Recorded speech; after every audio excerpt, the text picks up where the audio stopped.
fall of Singapore.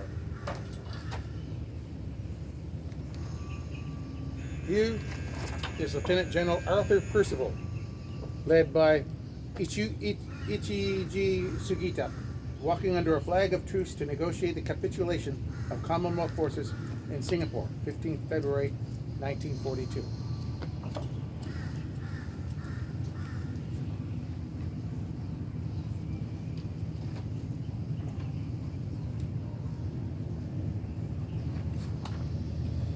The fall of Singapore, also known as the Battle of Singapore, took place in the Southeast Asian theater of the Pacific War. The Japanese Empire captured the British stronghold of Singapore, with fighting lasting from 8th to 15th February 1942. Singapore was the foremost British military base and economic port in Southeast Asia, and had been of great importance to British interwar defense strategy. The capture of Singapore resulted in the largest British surrender in its history. Before the battle, Japanese General Tomoyuki Yamashita had advanced with approximately 30,000 men down the Malayan Peninsula in the Malayan Campaign. The British erroneously considered the jungle terrain impassable, leading to a swift Japanese advance as Allied defenses were quickly outflanked. The British Lieutenant General Arthur Percival commanded 85,000 Allied troops at Singapore. Although many units were understrength and most units lacked experience, the British outnumbered the Japanese, but much of the water for the island was drawn from reservoirs on the mainland. The British destroyed the causeway, forcing the Japanese into an improvised crossing of the Johor Strait. Singapore was considered so important that Prime Minister Winston Churchill ordered Percival to fight to the last man. The Japanese attacked the weakest part of the island defenses and established a beachhead on 8th February. Percival had expected a crossing in the north and failed to reinforce their defenders in time. Communication and leadership failures beset the Allies, and there were few defensive positions or reserves near the beachhead. The Japanese advance continued, and the Allies began to run out of supplies. By 15th February, about 1 million civilians in the city were crammed into the remaining area held by Allied forces, 1% of the island. Japanese aircraft continuously bombed the civilian water supply, which was expected to fall within days. The Japanese were also almost at the end of their supplies, and Yamashita wanted to avoid costly house-to-house fighting. For the second time since the battle began, Yamashita demanded unconditional surrender, and on the afternoon of 15th February, Percival capitulated. About 80,000 British, Indian, Australian, and local troops became prisoners of war, joining the 50,000 taken in Malaya. Many died of neglect, abuse, or forced labor. 3 days after the British surrender, the Japanese began the Suk-Ching Purge, killing thousands of civilians. The Japanese held Singapore until the end of the war. About 40,000, mostly conscripted, Indian soldiers joined the Indian National Army and fought with the Japanese in the Burma campaign. Churchill called it the worst disaster in British military history. The fall of Singapore, the sinking of the Prince of Wales and Repulse, and other defeats in 1941-42 all severely undermined British prestige, which contributed to the end of British colonial rule in the region after the war. Background: the outbreak of war. In the interwar years, Britain had established a naval base in Singapore, here, after the Anglo-Japanese alliance had lapsed in 1923. As part of the Singapore strategy, the base formed a key part of British interwar defense planning for the region. Financial constraints had hampered construction efforts during the intervening period, and shifting strategic circumstances had largely undermined the key premises behind the strategy by the time war had broken out in the Pacific. During 1940 and 1941, the Allies imposed a trade embargo on Japan in response to its campaigns in China and its occupation of French Indochina. The basic plan for taking Singapore was worked out in July 1940. Intelligence gained in late 1940, early 1941 did not alter that plan, but confirmed it in the minds of Japanese decision makers. On 11 November 1940, the German raider Atlantis captured the British steamer Automedon in the Indian Ocean, carrying papers meant for Air Marshal Sir Robert Brooke Poppin, the British commander in the Far East. The papers included information about the weakness of the Singapore base. In December 1940, the Germans handed over copies of the papers to the Japanese. The Japanese had broken the British Army's codes, and in January 1941, the Second Department, the intelligence gathering arm of the Imperial Army, interpreted and read a message from Singapore to London complaining in much detail about the weak state of Fortress Singapore. A message so frank in its admission of weakness that the Japanese at first suspected it was a British plant, believing that no officer would be so open and admitting weaknesses to his superiors. Only after cross-checking the message with the Automedon papers did the Japanese accept it to be genuine. Japanese oil reserves were rapidly being depleted because of its military operations in China and by industrial consumption. In the latter half of 1941, the Japanese began preparations for war to seize vital resources if peaceful efforts to buy them failed.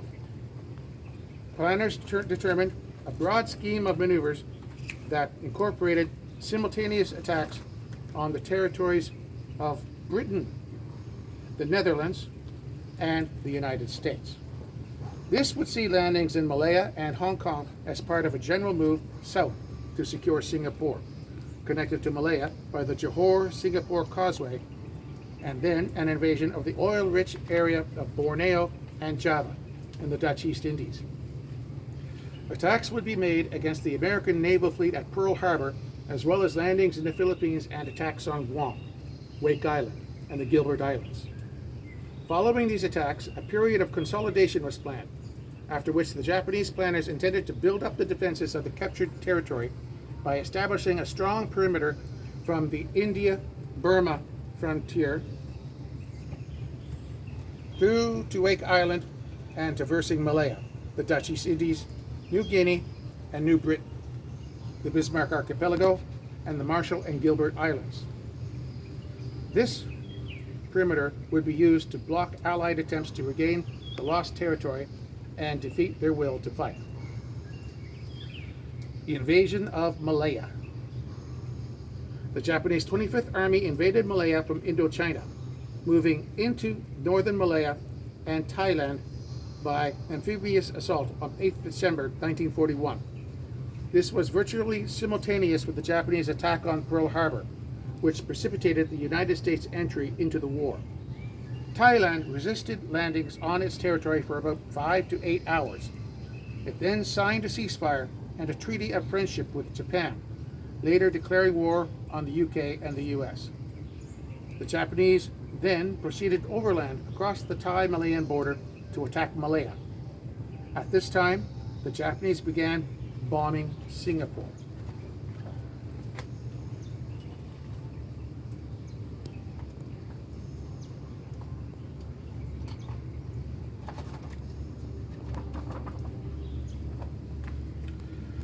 The 25th Army was resisted in northern Malaya by 3rd Corps of the British Indian Army.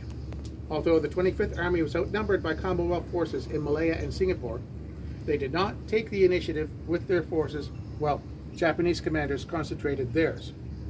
The Japanese were superior in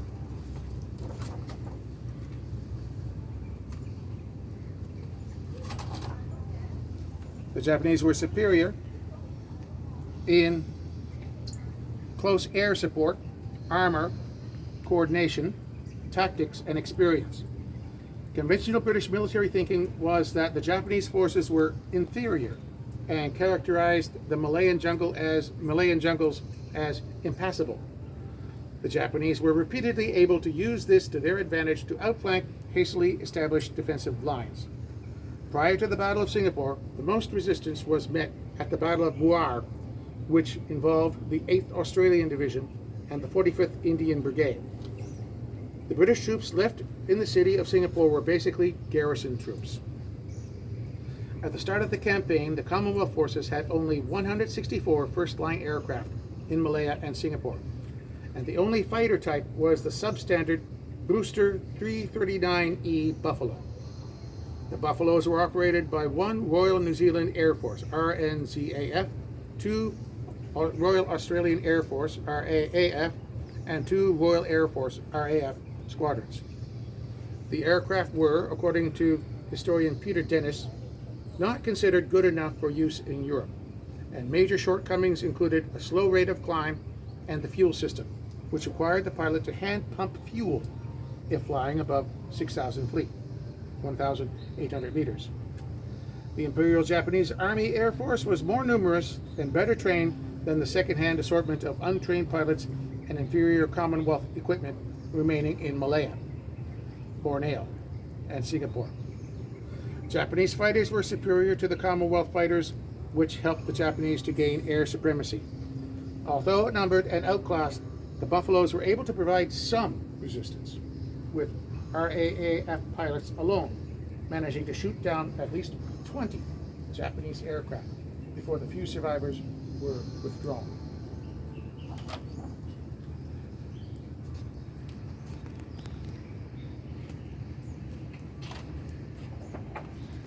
Here is a view of the blown-up causeway, with a gap visible in the middle, which delayed the Japanese conquest for over a week, to 8 February.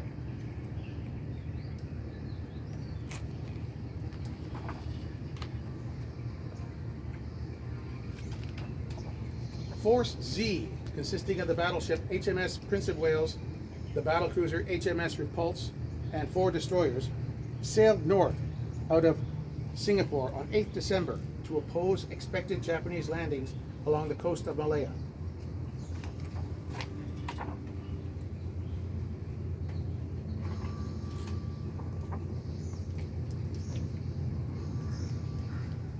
Japanese land-based aircraft found and sank the 2 capital ships on 10th December, leaving the east coast of the Malayan Peninsula exposed and allowing the Japanese to continue their amphibious landings.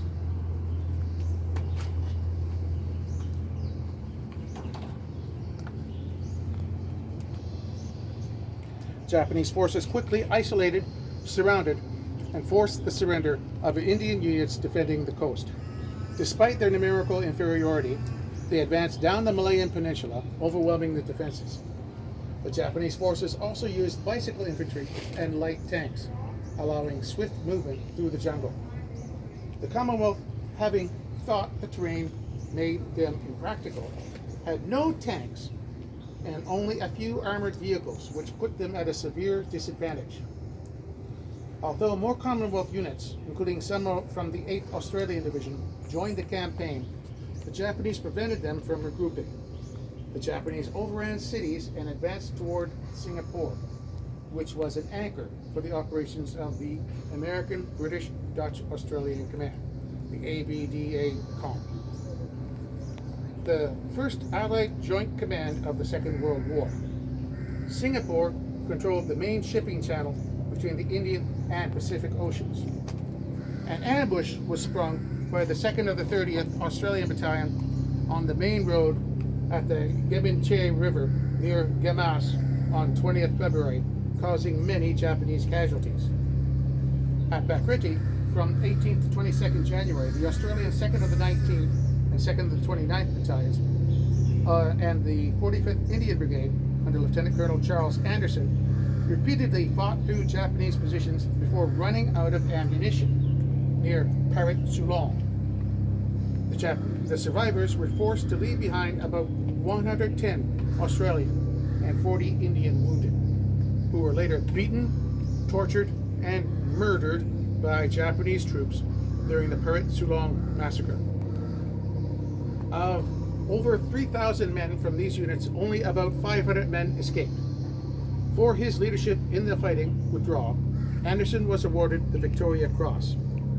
A determined counterattack by the 5th of the 11th Sikh Regiment under Lieutenant Colonel John Parkin in the area of Niort near Kluang on 25th January, and an ambush around the Nithsdale Estate by the 2nd of the 18th Australian Battalion on 26th to 27th January, bought valuable time and permitted East Force, based on the 22nd Australian Brigade, Brigadier Harold Taylor, to withdraw from eastern Johor, formerly Johor. On 31st January, the last Commonwealth forces crossed the causeway linking Johor and Singapore, and engineers blew it up. Prelude.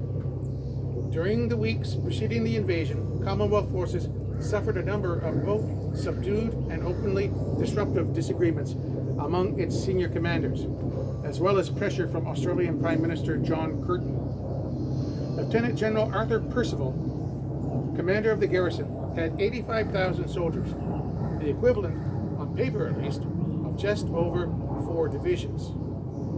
Of this figure, 15,000 men were employed in supply, administrative, or other non-combatant roles.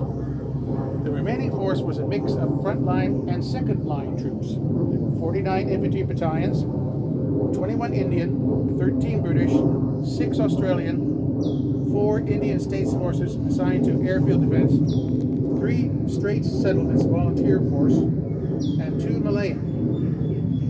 In addition, there were 2 British machine gun battalions, 1 Australian, and a British reconnaissance battalion. The newly arrived 18th Infantry Division, under Major General Merton Berkowitz Smith, was at full strength but lacked experience and training. The rest of the force was of mixed quality, condition, training, equipment, and morale. Lionel Whitmore, the Australian official historian of the Malayan campaign, wrote,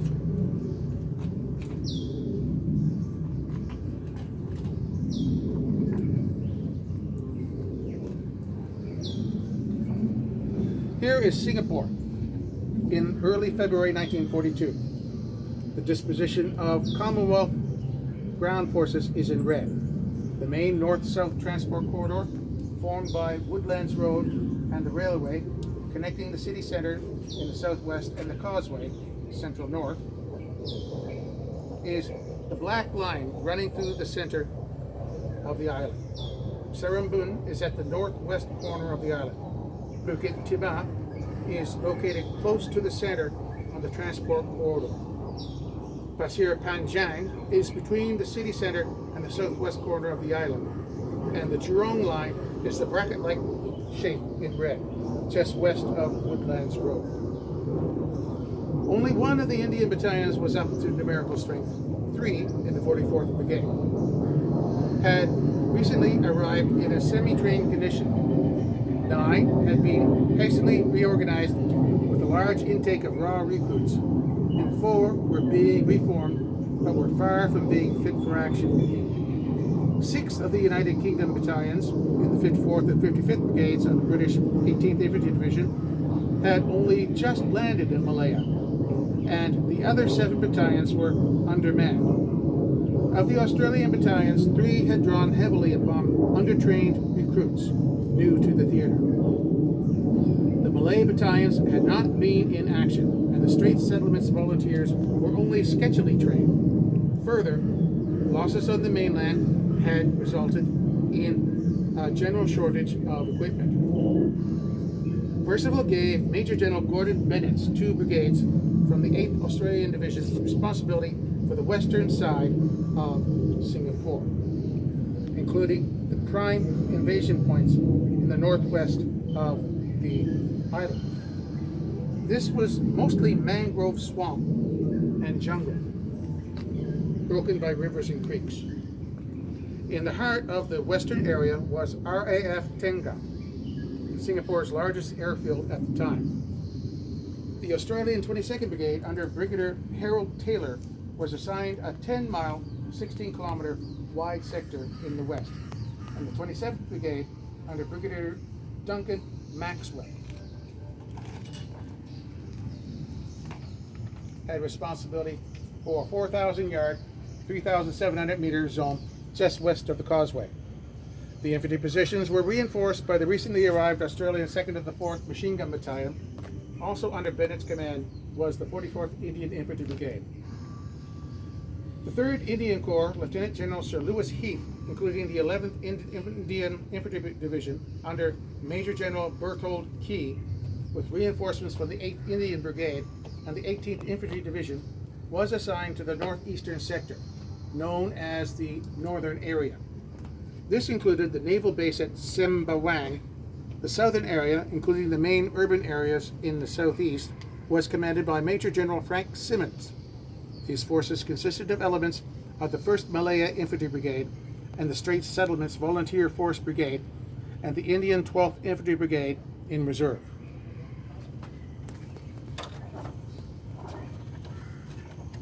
Here are troops of the ill-fated 8th Australian Division disembarking at Singapore Harbour.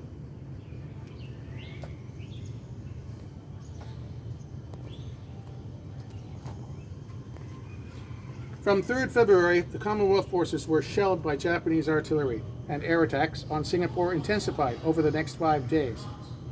The artillery and air bombardment strengthened, severely disrupting communications between Commonwealth units and their commanders and affecting preparations for the defense of the island. From aerial reconnaissance, scouts, infiltrators, and observation from high ground across the straits, such as at Istana Bukit Serene and the Sultan of Johor's palace, Japanese commander General Tomoyuki Yamashita and his staff gained excellent knowledge of the Commonwealth positions. Yamashita and his officers stationed themselves at Istana Bukit Serene and the Johor State Secretariat building, the Sultan Ibrahim building, to plan for the invasion of Singapore.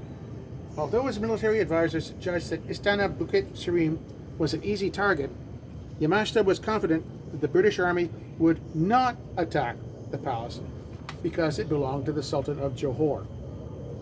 Yamashita's prediction was correct. Despite being observed by Australian artillery, permission to engage the palace was denied by Gordon Bennett.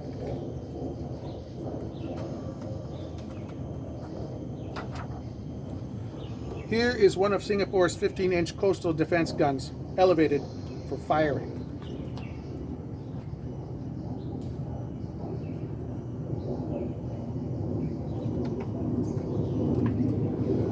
Most of Singapore's BL 15-inch Mark I naval guns could be traversed north and were used to engage the Japanese. The guns, which included the Johor battery, were 3 15-inch 380mm guns and 1 battery with 2 15-inch 380mm guns, were supplied mostly with armor-piercing shells, AP, for anti-shipping use, and a few high-explosive HE shells. Percival incorrectly guessed that the Japanese would land forces on the northeast side of Singapore, ignoring advice that the northwest was a more likely direction of attack, where the Straits of Johor were the narrowest, and a series of river mouths provided cover for the launching of watercraft. This was encouraged by the deliberate movement of Japanese troops in the sector to deceive the British. Much of the equipment and resources of the garrison had been incorrectly allocated to the northeast sector, where the most complete and freshest formation, the 18th Infantry Division, was deployed. While the depleted 8th Australian Division sector, with 2 of its 3 brigades, had no serious fixed defensive works or obstacles. To compound matters, Percival had ordered the Australians to defend forward so as to cover the waterway, yet this meant that they were immediately fully committed to any fighting, limiting their flexibility, while also reducing their defensive depth. The 2 Australian brigades were subsequently allocated a very wide frontage of over 11 miles, 18 kilometers, and were separated by the Kranji River.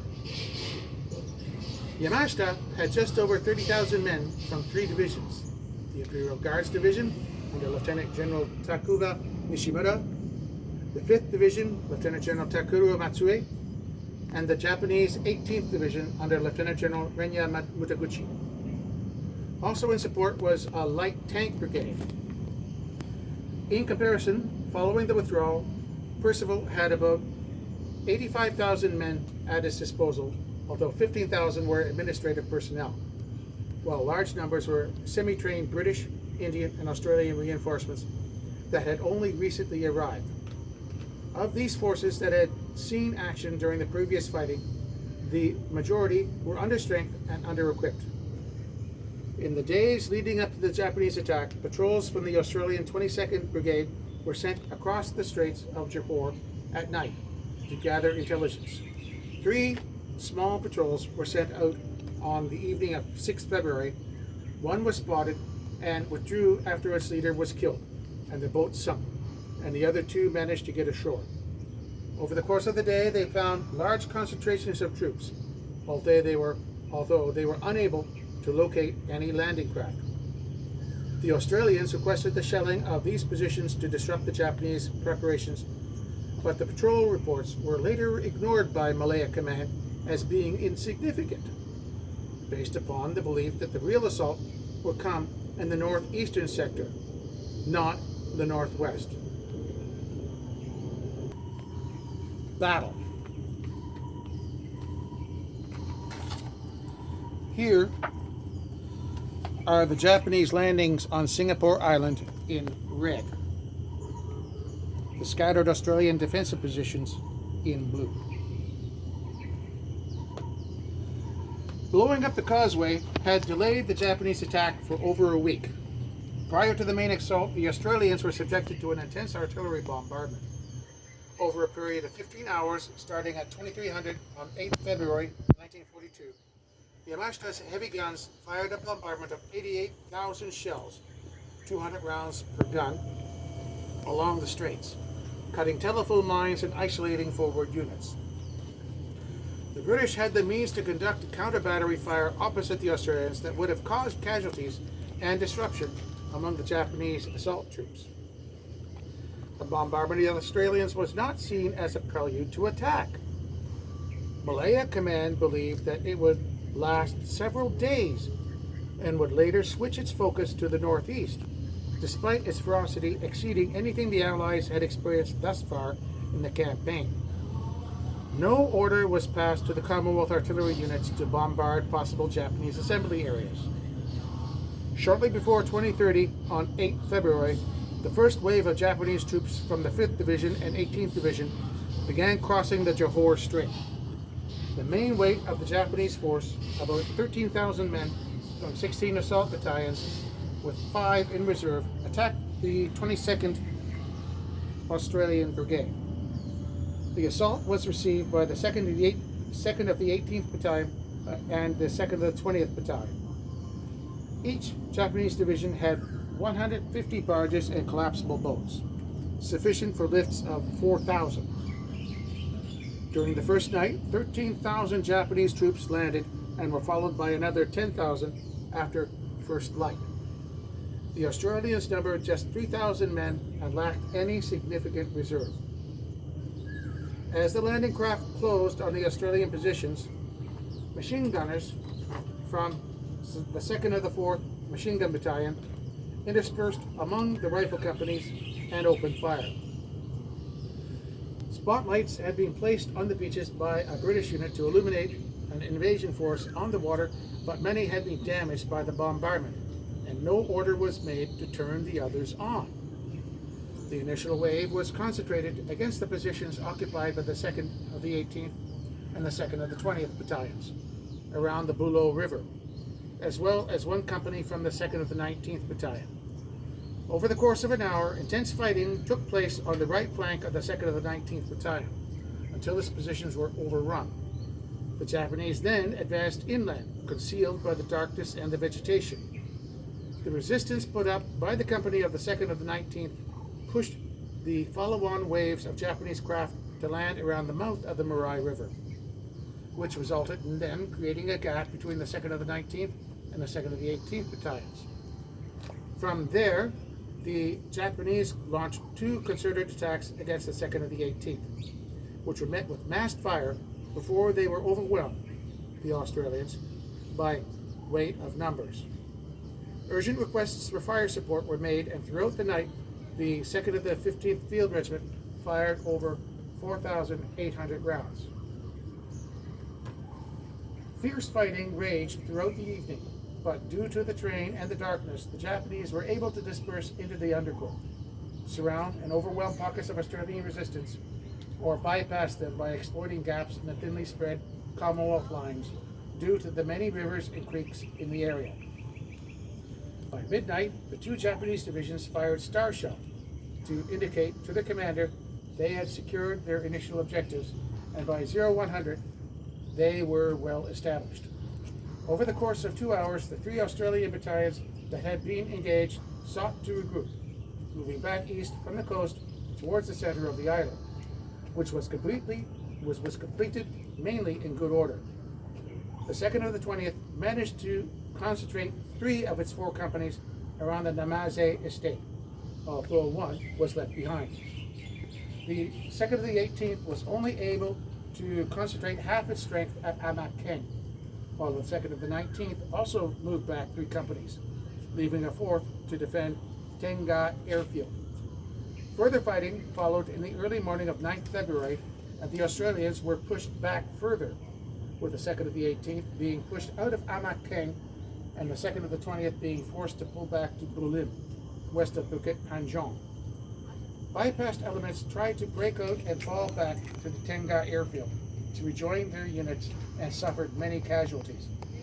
Bennett attempted to reinforce the 22nd Brigade by moving the 2nd of the 29th Battalion from the 27th Brigade area to Tenga, but before it could be used to recapture Amakeng, the Japanese launched another attack around the airfield, and the 2nd of the 29th was forced onto the defensive. The initial fighting cost the Australians many casualties, with the 2nd of the 20th losing 334 men killed and 214 wounded. Air operations. Here are Rooster Buffalo fighters based at Sembawang Airfield.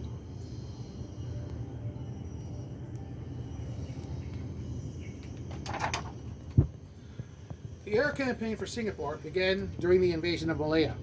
Early on 8th December 1941, Singapore was bombed for the first time by long-range Japanese aircraft, such as the Mitsubishi GM-2 Neil and the Mitsubishi GM-1 Betty, based in Japanese-occupied Indochina. The bombers struck the city center, as well as the Sembawang Naval Base and the northern airfields. For the rest of December, there were false alerts and several infrequent and sporadic hit-and-run attacks on outlying military installations, such as the naval base, but no raids on Singapore City. The situation had become so desperate that one British soldier took to the middle of a road to fire his Vickers machine gun at any aircraft that passed. He could only say, "The bloody bastards will never think of looking for me in the open, and I want to see a bloody plane brought down." The next recorded raid on the city occurred on the night of 29th and 30th December, and the nightly raids ensued for over a week, accompanied by daylight raids from 12th January 1942. As the Japanese army advanced towards Singapore Island, the day and night raids increased in frequency and intensity, resulting in thousands of civilian casualties, up to the time of the British surrender. In December, 51 Hawker Hurricane Mark II fighters and 24 pilots were sent to Singapore, the nuclei of 5 squadrons. They arrived on 3rd January 1942, by which stage the Buffalo squadrons had been overwhelmed. Number 232 Squadron RAF was formed, and number 488 Squadron RNZAF, a Buffalo squadron, had converted to Hurricanes. 232 Squadron became operational on 20th January and destroyed 3 Nakajima Ki-43 Oscars that day, for the loss of 3 Hurricanes. Like the Buffaloes, the Hurricanes began to suffer severe losses in dogfights. From 27th to 30th January, another 48 Hurricanes arrived on the aircraft carrier HMS Indomitable, operated by the 4 squadrons of number 226 Group RAF.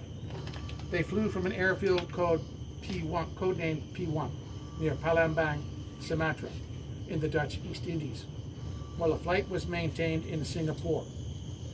Many of the Hurricanes were destroyed on the ground by air raids. The lack of an effective air early warning system throughout the campaign meant that many Commonwealth aircraft were lost in this manner during Japanese attacks against airfields.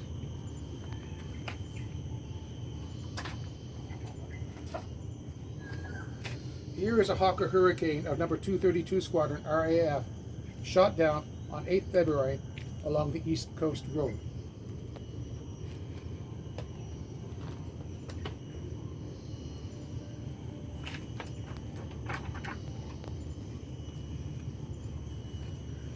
By the time of the invasion, only 10 Hurricanes of 232 Squadron based at RAF Kalang remained to provide air cover for the Commonwealth forces on Singapore. The airfields at Tengah, Seletar, and Sembawang were in range of Japanese artillery at Johor Bahru. RAF Kalang was the only operational airstrip left. The surviving squadrons and aircraft had withdrawn by January to reinforce the Dutch East Indies. On the morning of 9th February, dogfights took place over Sarabun Beach and other western areas. In the first encounter, the last 10 Hurricanes were scrambled from Kalang Airfield to intercept a Japanese formation of about 84 aircraft, flying from Johor to provide air cover for their invasion force. The Hurricanes shot down 6 Japanese aircraft and damaged 14 others for the loss of 1 Hurricane. Air battles went on for the rest of the day, and by nightfall it was clear that with the few aircraft Percival had left, Kalang could no longer be used as a base. With his ascent, the remaining flyable Hurricanes were withdrawn to Sumatra. A squadron of Hurricane fighters took to the skies on 9th February, but was then withdrawn to the Netherlands, East Indies. After that, no Commonwealth aircraft were seen again over Singapore. The Japanese had achieved air supremacy.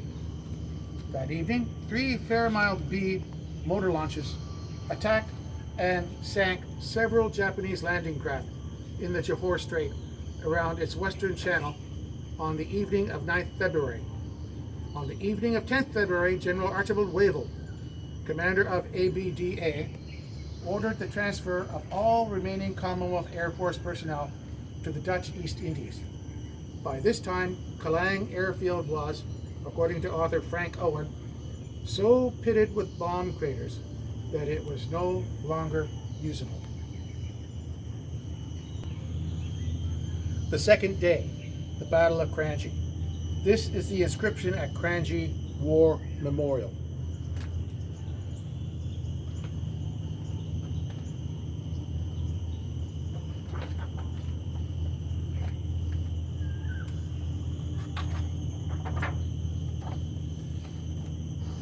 Believing that further landings would occur in the northeast, Percival did not reinforce the 22nd Brigade until the morning of 9th February, sending 2 half-strength battalions from the 12th Indian Infantry Brigade.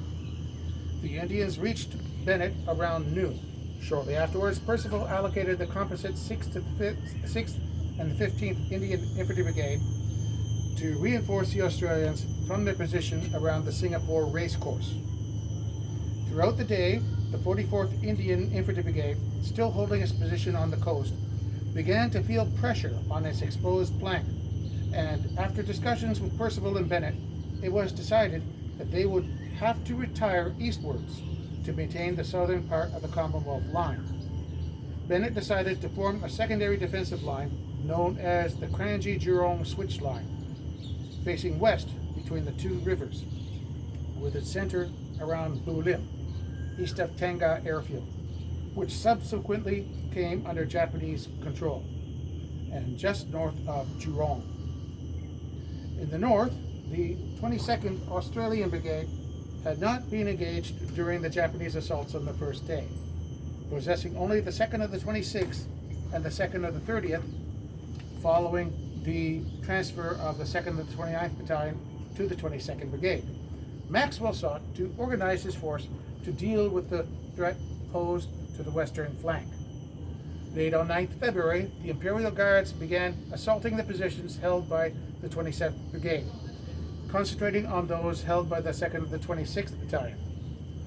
During the initial assault, the Japanese suffered severe casualties from Australian mortars and machine guns, and from burning oil, which had been sluiced into the water following the demolition of several oil tanks by the Australians.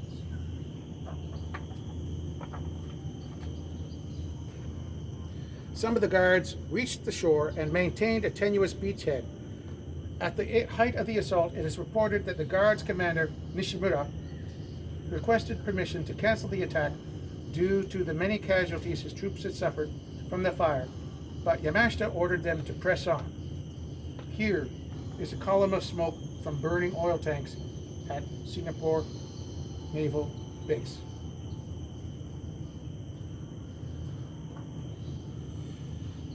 Communication problems caused further cracks in the Commonwealth defense. Maxwell knew that the 22nd Brigade was under increasing pressure, but was unable to contact Taylor and was wary of encirclement. As parties of Japanese troops began to infiltrate the brigade's positions from the west, exploiting the gap formed by the Kranji River, the 2nd and the 26th Battalion was forced to withdraw to a position east of the Bukit-Timah Road. This move precipitated a sympathetic move by the 2nd and the 30th away from the causeway.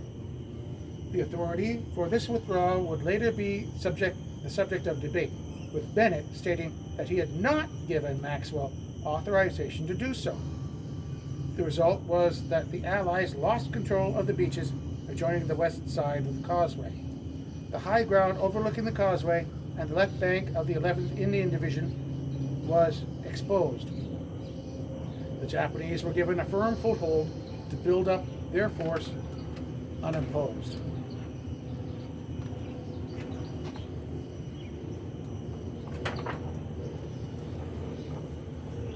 Japanese breakthrough. The opening at Kranji made it possible for Imperial Guards armored units to land there unopposed, after which they were able to begin ferrying across their artillery and armor.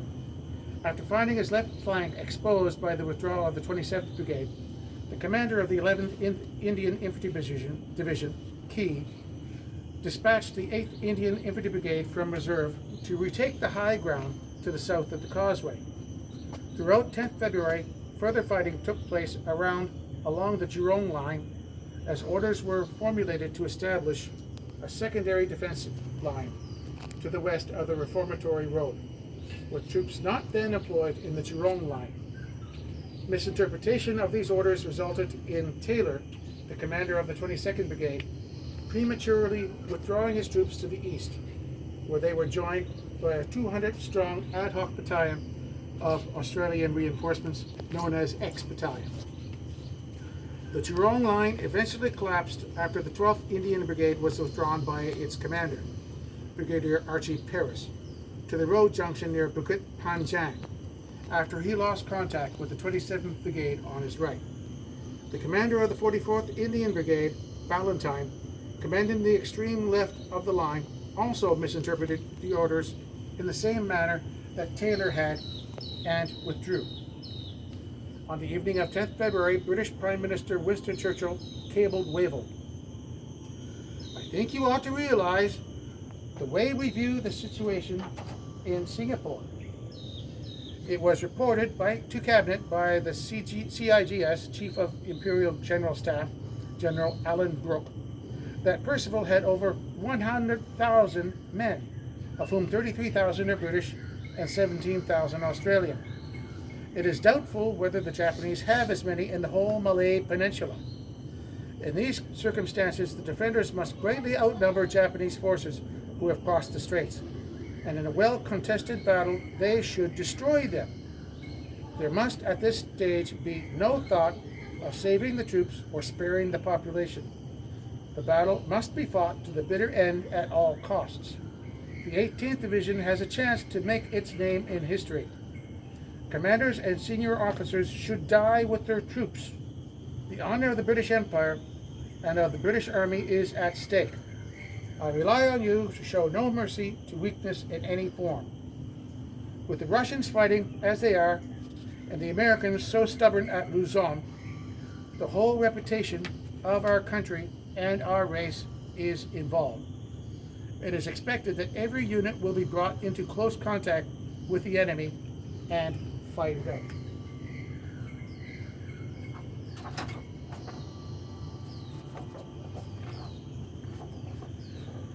In the early afternoon of 10th February, on learning of the collapse of the Jurong line, Wavell ordered Percival to launch a counterattack to retake it.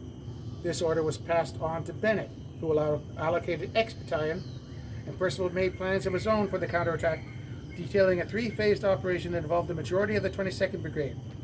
He subsequently passed this on to Bennett, who began implementing the plan, but forgot to call X Battalion back. The battalion, consisting of poorly trained and equipped replacements, advanced to an assembly area near Bukit Timah. In the early hours of 11 February, the Japanese, who had concentrated significant forces around the Tengat airfield and the Jurong Road, began further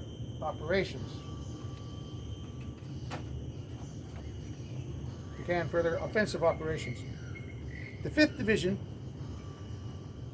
aimed its advance towards Bukit Panjang, while the 18th Division struck out towards Bukit Timah. They fell upon X Battalion, which had camped in its assembly area while waiting to launch its counterattack, and 2/3 of the battalion were killed or wounded.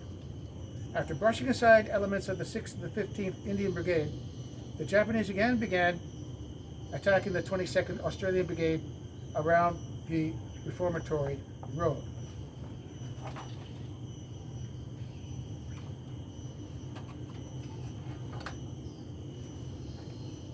Later on 11th February, with Japanese supplies running low, Yamashita attempted to bluff Percival, calling on him to give up this meaningless and desperate resistance. The fighting strength of the 22nd Brigade, which had borne the brunt of the Japanese attacks, had been reduced to a few hundred men, and the Japanese had captured the Bukit Timah area, including the main food and fuel depots of the garrison. Wavell told Percival that the main food and fuel depots of the garrison was to fight on to the end, and that there should be not a general surrender in Singapore. With the vital water supply of the reservoirs in the center of the island threatened, the 27th Australian Brigade was later ordered to recapture Bukit Panjang as a preliminary move in retaking Bukit Timah.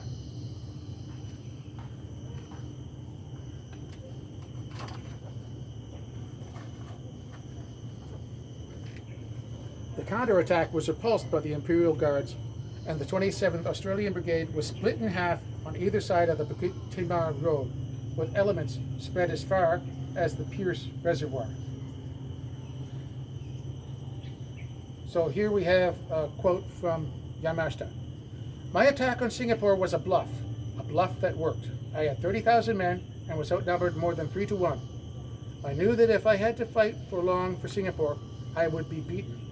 That is why the surrender had to be at once. I was very frightened all the time that the British would discover our numerical weakness and lack of supplies and force me into disastrous street fighting." Again, that was from Tomoyuki Yamashita.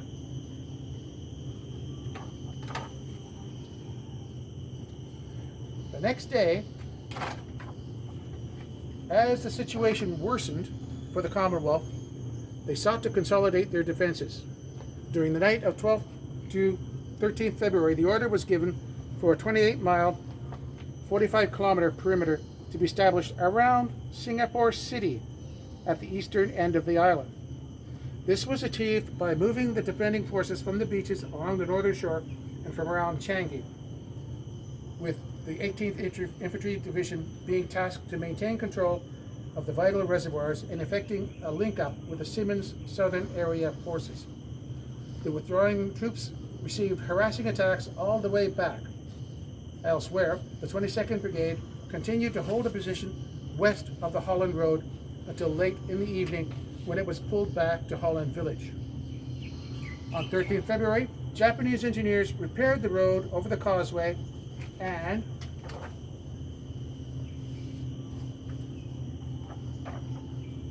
more tanks were pushed across. With the Commonwealth still losing ground, senior officers advised Percival to surrender in the interest of minimizing civilian casualties. Percival refused, but tried to get authority from Wavell for greater discretion as to when resistance might cease.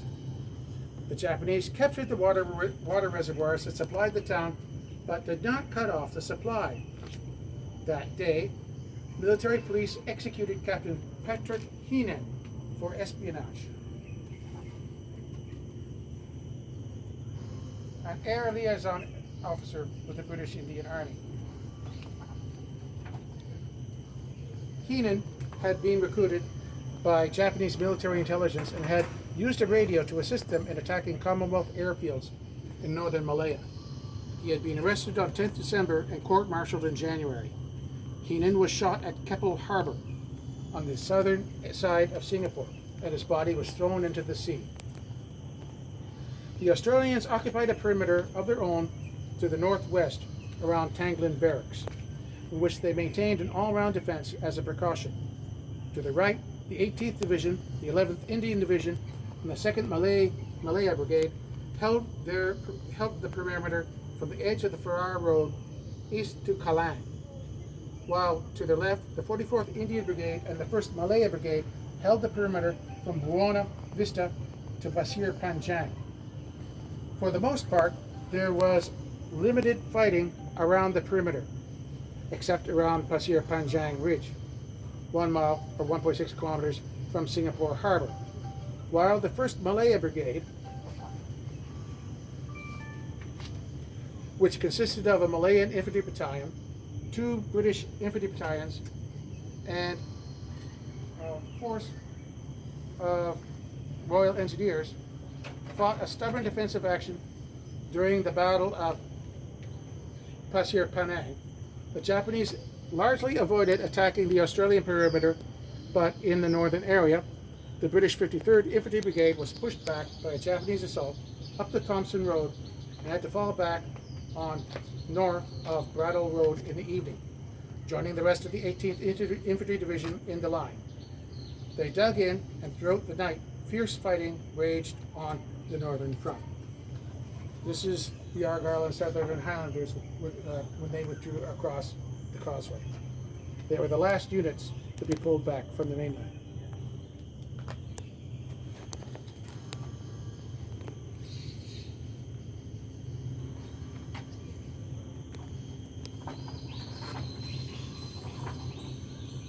The following day, the remaining Commonwealth units fought on.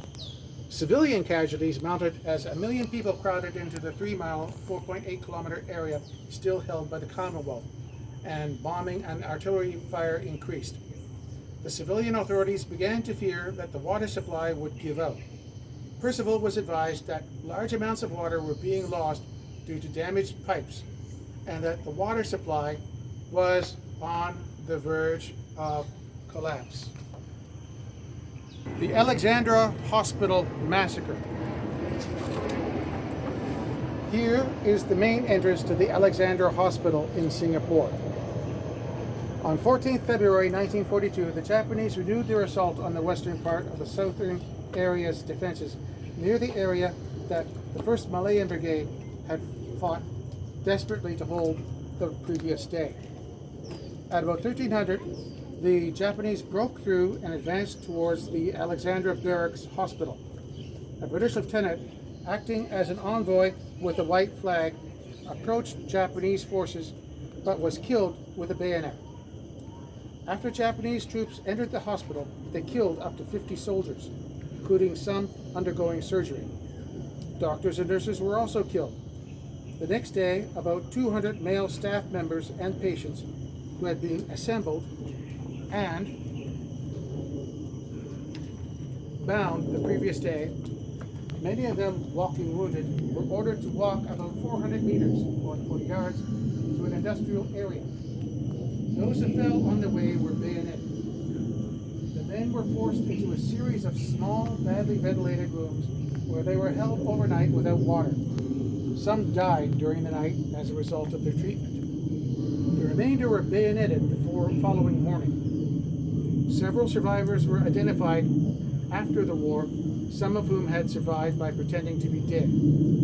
One survivor, Private Arthur Haynes from the Wiltshire Regiment, wrote a 4-page account of the massacre that was sold by his daughter by private auction in 2008. The fall of Singapore.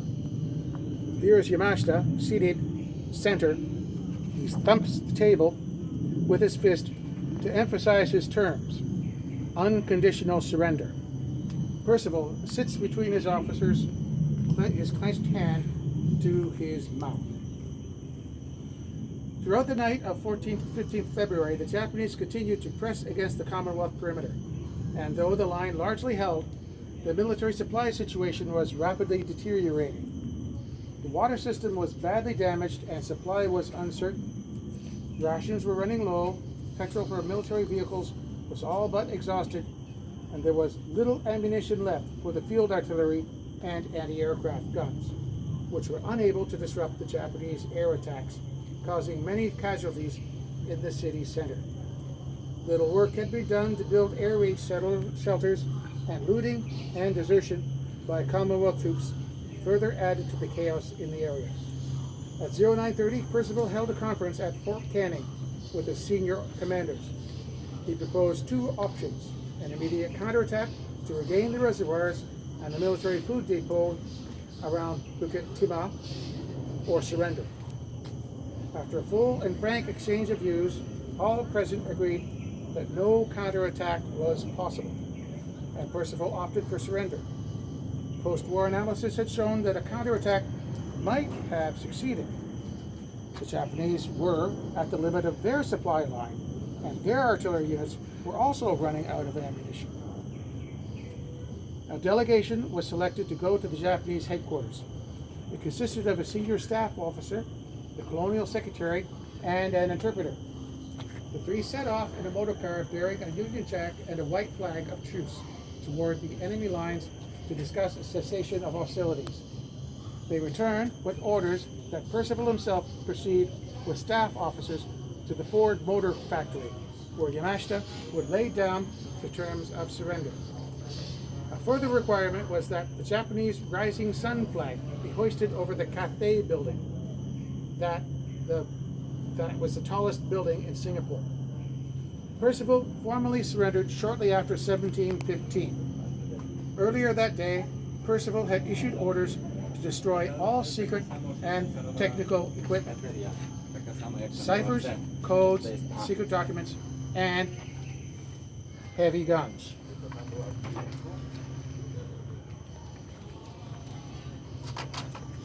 Here are surrendering troops of the Suffolk Regiment.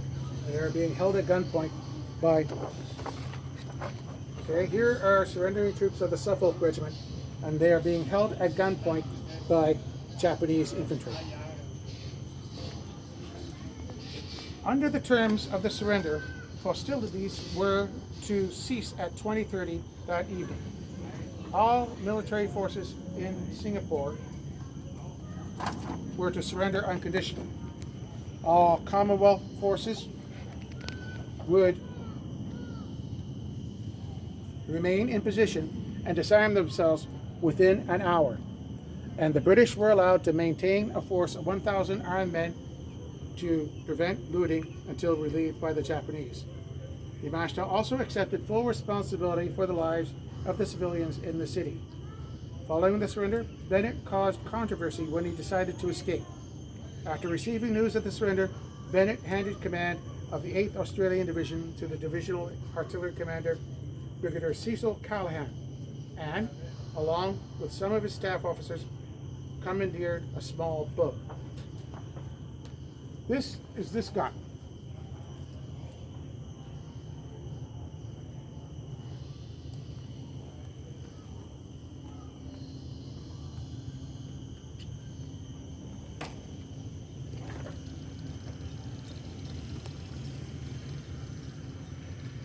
Bennett's party eventually made its way back to Australia, while between 15,000 and 20,000 Australian soldiers were reportedly captured. Bennett blamed Percival and the Indian troops for the defeat, but Callahan reluctantly stated that Australian units had been affected towards the end of the battle by many desertions. The Cathay report compiled by Colonels J.H. Thayer and C.H. Capp, concedes that at most only 2/3 of the Australian troops manned the final perimeter. Many British units were reported to have been similarly affected. In analyzing the campaign, Clifford Kinvig, a senior lecturer at Royal Military Academy Sandhurst, blamed the commander of the 27th Infantry Brigade, Brigadier Duncan Maxwell, for his defeatist attitude and not properly defending the sector between the Causeway and the Cranjee River.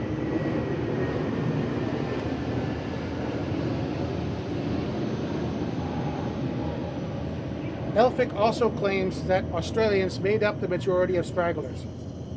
According to another source, Taylor cracked under the pressure. Thompson wrote that the 22nd Australian Brigade was so heavily outnumbered that defeat was inevitable. And Costello states that Percival's insistence on concentrating the 22nd Australian Brigade at the water's edge had been a serious mistake. Yamashita, the Japanese commander, laid the blame on the British underestimating Japanese military capabilities and Percival's hesitancy in reinforcing the Australians on the western side of the island. The classified wartime report by Wavell, released in 1992, blamed the Australians for the loss of Singapore. According to John Coates, the report lacked substance, for though there had been undoubtedly been a lack of discipline in the final stages of the campaign, particularly among the poorly trained British, Indian, and Australian reinforcements that were hurriedly dispatched as the crisis worsened, the 8th Australian Division had fought well and had gained the respect of the Japanese. At Gemas, Bakri, and Gemalong, they achieved the few outstanding tactical successes of the campaign in Malaya, and although the Australians made up 13% of the British Empire's ground forces, they suffered 73% of its battle deaths. Coates argues that the real reason for the fall of Singapore was the failure of the Singapore strategy, to which Australian policymakers had contributed in their acquiescence, and the lack of military resources allocated to the fighting in Malaya. Aftermath. The Japanese had advanced 650 miles or 1,050 kilometers from Singora, Thailand, to the southern coast of Singapore at an average rate of 9 miles or 14 kilometers a day. While impressed with Japan's quick succession of victories, Adolf Hitler reportedly had mixed reviews regarding Singapore's fall, seeing it as a setback for the white race, but ultimately something that was in Germany's military interests. Hitler reportedly forbade Foreign Minister Joachim von Ribbentrop from issuing a congratulatory communique. Churchill called the fall of Singapore to the Japanese the worst disaster and largest capitulation in British history. Churchill's physician, Lord Moran, wrote, "The fall of Singapore on February 15th stupefied the Prime Minister. How came 100,000 men, half of them our own race, to hold up their hands to inferior numbers of Japanese?" Though his mind had been gradually prepared for its fall, the surrender of the fortress stunned him. He felt it was a disgrace that left a scar on his mind. One evening, months later, when he was sitting in his bathroom enveloped in a towel, he stopped drying himself and gloomily surveyed the floor. "I cannot get over Singapore," he said sadly. The loss of Singapore, along with other defeats in Southeast Asia in 1942, reduced British prestige in the region. According to author Alan Warren, the fall of Singapore shattered the British Empire's illusion of permanence and strength, ultimately making European empires in Asia unsustainable beyond the short term, and presaging the end of colonialism in the region in the post-war period. Casualties.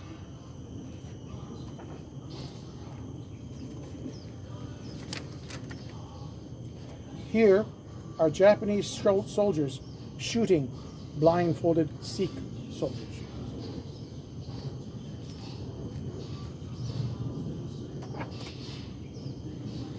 Nearly 85,000 British, Indian, and Commonwealth troops were captured. In addition to losses during the earlier fighting in Malaya, about 5,000 men were killed or wounded, a majority of whom were Australian. Japanese casualties during the fighting in Singapore amounted to 1,714 killed and 3,378 wounded. During the 70-day campaign in Malaya and Singapore, total Commonwealth casualties amounted to 8,708 killed or wounded and 130,000 captured, 38,496 United Kingdom, 18,490 Australian, of whom 1,789 were killed and 1,306 wounded, 67,340 Indian and 14,000 local volunteer troops against 9,824 Japanese casualties. Subsequent events. Here are victorious Japanese troops marching through Fullerton Square. There's the Fullerton Hotel right there.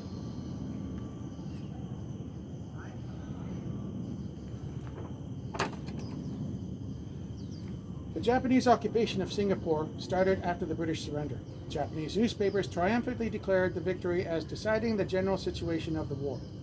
The city was renamed Shonanto, or Shonanto, literally Southern Island gained in the age of Showa, or Light of the South. Curtin compared the loss of Singapore to the Battle of Dunkirk.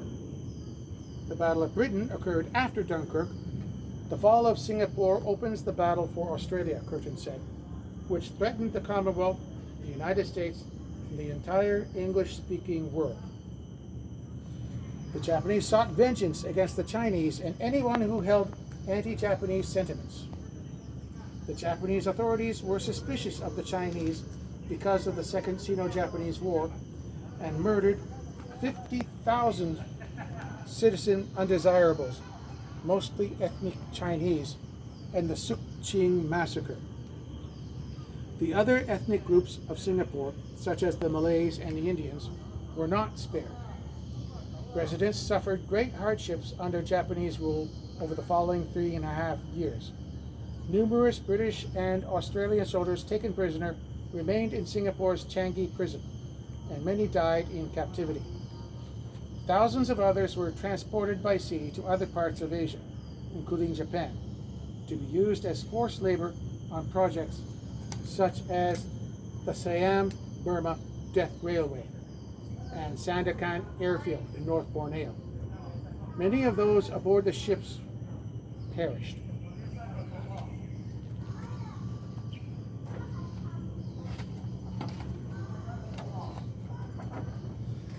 Here are British and Australian POWs in Singapore's Changi prison.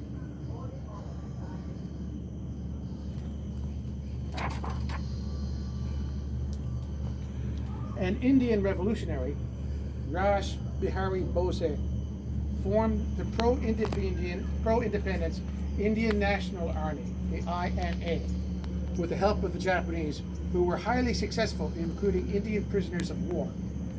In February 1942, out of approximately 40,000 Indian personnel in Singapore, about 30,000 joined the INA, of which about 7,000 fought Commonwealth forces in the Burma campaign and in the northeast Indian regions of Kohima and Imphal.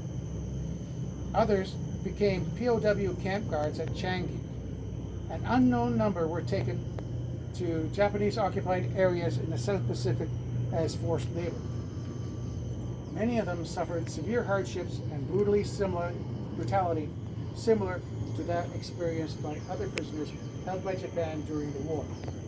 About 6,000 survived until they could be liberated by Australian and US forces in 1943 to 1945, as the war in the Pacific turned in favor of the Allies. Commando raids were carried out against Japanese shipping in Singapore Harbor in Operation Jaywick in 1943 and Operation Rimau in 1944, to varying success. British forces had planned to reconquer Singapore in Operation Mailfist in 1945, but the war ended before it could be carried out.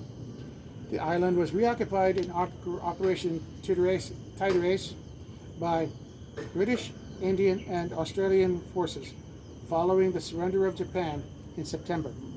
Yamashita was tried by a U.S. military commission for war crimes, but not for crimes committed by his troops in Malaya or Singapore. He was convicted and hanged in the Philippines on 23 February 1946.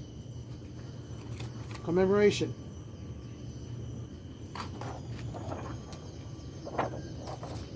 Here is the cenotaph for the memorial service, which is held annually at the War Memorial Park. Since 1988, Singapore had observed Total Defense Day on 15 February each year, marking the anniversary of the surrender of Singapore. The concept of total defense as a national defense strategy was first introduced in 1984, which serves as a significant reminder that only Singaporeans with a stake in the country can effectively defend Singapore from future threats. Yearly observances on that day include, since 1967, a memorial service is held at the War Memorial Park to recognize civilians who had lost their lives during the Japanese occupation. Since 1998, sirens on the public warning system are sounded throughout the country, initially at 12:05 p.m., with the Singapore Civil Defense Force broadcasting an important message signal through the sirens as well as local radio stations, and Singaporean schools conducting emergency preparedness drills, including food and electricity rationing exercises. And since 2015, the timing for the sounding of the sirens has been shifted to 6:20 p.m., corresponding with the actual time of the surrender of Singapore in 1942. This ends as commemorative speech.